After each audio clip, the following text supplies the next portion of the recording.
Assalomu alaykum, hurmatli do'stlar. Kanalimizga xush kelibsiz.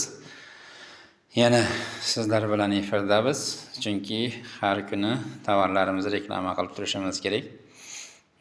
Shu reklama qilishdan oldin sizlarga yana bir yaxshi yangiliklarni aytib o'tmoqchimiz. Mana bizning hozir fabrikamizda tayyor materiallar, tayyor bo'lgan kiyimlar, tovarlar, zakazlar. Chunki tayyor bo'lgani chiqib ketib qolyapti, olib ketib qolishyapti. Xudoga shukr, savdoyimiz yaxshi, lekin bu bizni ishxonadan chiqadigan savdolarni, tovarlarni hammamizga yetadi. Shuning uchun sizlarga yana bir bor ko'rsatib o'tib ketmoqchiman, yorug'roq va xotirjamliroq joyda. Qarang, mana bu bizning detskiy pijamalarimiz tepa-past qismi.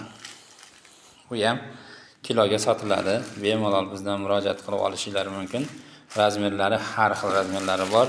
Tepa-pasti mana bunday holatda suratini ham hozir ko'rasizlar. Mana shunday holatda chiqadi bu.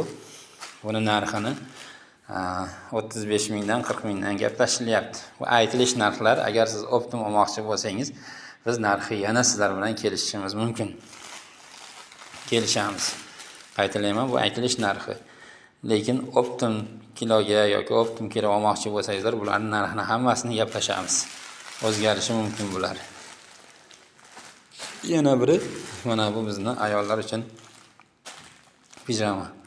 Bu tepa-past qismi, usti oq futbolka, osti esa mana bunday holatda bo'ladi. Ayollarimiz uchun bu tepa-past pijamachalarimiz bular. Tungi yotganda mazza qilib kiyib yotadigan pijamachalarimiz mana shundan iborat. Bizda sochoqlarni ham mana zakaz qilsangiz bo'ladi. Har qanday mana zimniy bizdagi qishki rejalar tayyor bo'ladi. Bularni ham ko'rsatamiz hali. Bu Lyksyantex korxonamizniki mana sizlarga zakaz buyurtma asosida ham ish qilamiz. Agar buyurtmalaringiz bizga bersangizlar, har qanday narsani tikib berishimiz mumkin. Materiali, ipi hammasi o'zimizdan.